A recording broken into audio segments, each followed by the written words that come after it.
Қайырлы күн оқырман, менің бір күнімнен влог. Ертемен тұрып қызымды балабақшаға апарып тастадым. Үйге келе сала осындай қаттаманың барлығын жай пісіріп алдым. Осындай сүт пен чай.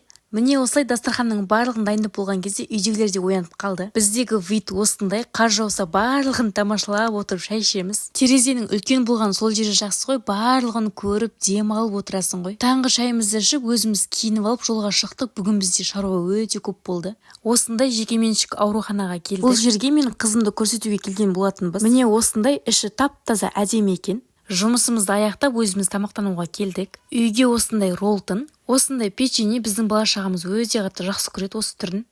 Шекер, ерекше көже, жұмыртқа, колбаса. Үйге келе сала үйдің барлығын жинастырып, бірінші жұмысым асханадан басталды. Ол жақты жинастырып, сосын қонақ бөлмеге келдім. Бұл жерде бізде мұғалімдер сабақ өтеді. Менің үлкен қызым үйде сабақ өтетін болғандықтан барлығын осылай дайындап қоямын. Қыздар, менің бір күндік уақытым осылай өтеді. Қазір тамақ жасаймын, сонымен кеш болады, тамақ шай беремін деген сияқты. Барлығымыздікі осындай ғой, иә.